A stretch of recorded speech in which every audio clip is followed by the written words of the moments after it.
Today, we're diving into a really fascinating and, honestly, a pretty contradictory time in Brazilian history, the First Republic.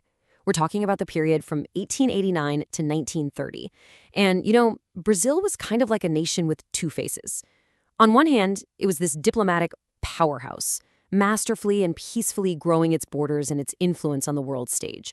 But on the other hand, at home, the country was practically on the verge of collapse, just riddled with political corruption and armed rebellions. And that right there, that's the big question for this whole explainer. It's the central paradox of the era. How could Brazil be so incredibly good at playing the global game while it seemed to be completely falling apart from the inside out?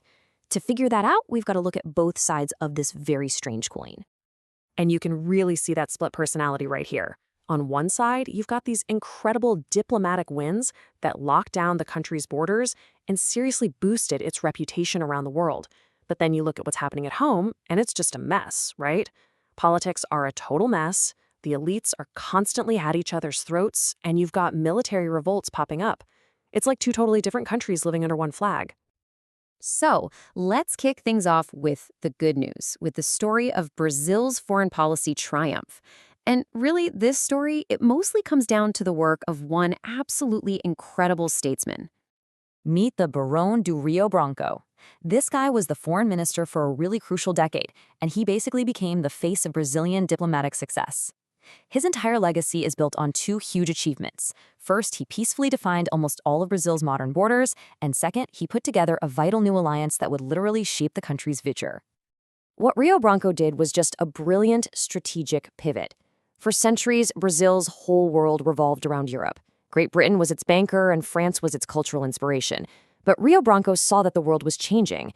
He looked north and saw the rising power of the United States, which was already the #1 buyer of Brazilian coffee. And he imagined this unwritten alliance with the US that could act as a balance against all that European power in South America. And, well, this new strategy got put to the test right away with the most dangerous border crisis of the time, the Acre dispute. See, there was a huge rubber boom, and thousands of Brazilians had poured into this massive piece of the Amazon that, legally speaking, actually belonged to Bolivia because of an old treaty. So you've got this massive powder keg just sitting there waiting for a spark. So how did Rio Branco handle this? Well, he didn't exactly invent a new legal trick, but he used an old one in a totally genius new way. It's called usi possidetis de facto. And the idea is pretty simple. He basically said, hey, instead of arguing about old maps and dusty treaties, let's look at the reality on the ground. The fact that thousands of Brazilians were already living there, working there, that should be what determines who the land belongs to. And his plan to solve the crisis was just a three-step masterstroke. First, Bolivia tried to lease the land to a foreign company, which could have brought in the US or Britain. So Rio Branco immediately declared the territory litigious, basically hitting the pause button. Second, he ignored everyone else and went straight to Bolivia to negotiate one-on-one, and that led to the Treaty of Petrópolis. And finally, he made them an offer they just couldn't refuse. £2 million, a ton of money back then, plus the construction of a new railway that would give landlocked Bolivia a path to the Atlantic Ocean. It was a total diplomatic checkmate. And the result of all this? Brazil peacefully added 191,000 square kilometers to its territory. I mean, to put that in perspective, that's an area larger than Greece. It was an absolute triumph, and he did it all without firing a single shot, which cemented Rio Branco's status as a national hero. But here's the twist. While Brazil was celebrating these incredible diplomatic wins, a huge storm was brewing at home. The very foundations of the First Republic were starting to crack. And you could even argue that the coffee money that paid for all this brilliant diplomacy was the same money that kept the corrupt oligarchs in power, causing the country to rot from the inside. A whole new generation was about to rise up and try to tear it all down. And the main agents of this change were the tenentes. These were young, low-ranking army officers. They were just completely fed up. They saw the ruling class as corrupt, the political system as a sham, and they were absolutely convinced that the only way to save Brazil was through some kind of radical top-down reform. Now, it's really important to understand what these guys actually believed in. They weren't fighting for democracy as we know it, not at all. As you can see here, they wanted a super powerful centralized government.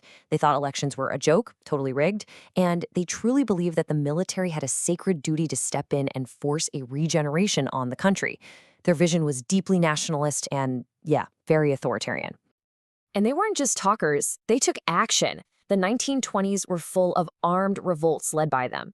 It all started with this almost suicidal uprising in Rio in 1922. Then, a couple of years later in 24, they actually managed to take over São Paulo for a few weeks. And when that failed, it led to their most legendary moment, the Coluna Prestes, this epic 2-year guerrilla march across Brazil's heartland. But here's the thing, and this quote really hits the nail on the head. The Coluna Prestes was an unbelievable show of endurance, of resistance, but it didn't win any major battles.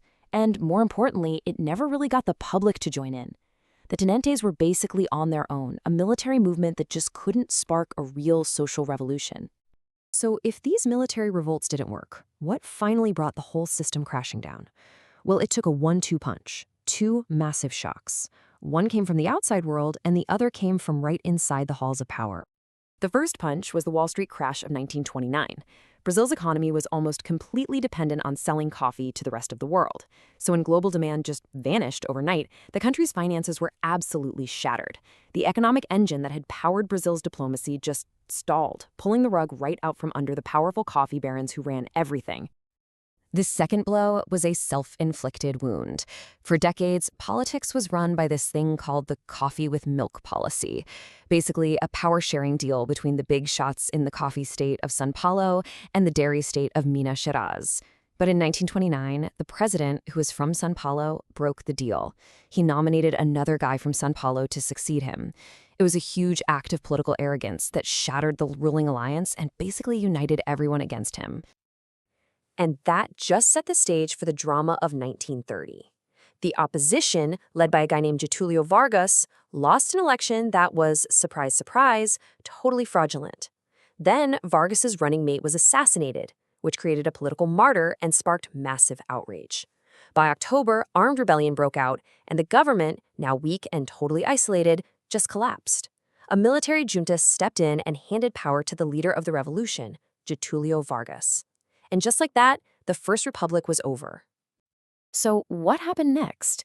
Did the revolution of 1930 really build a new Brazil?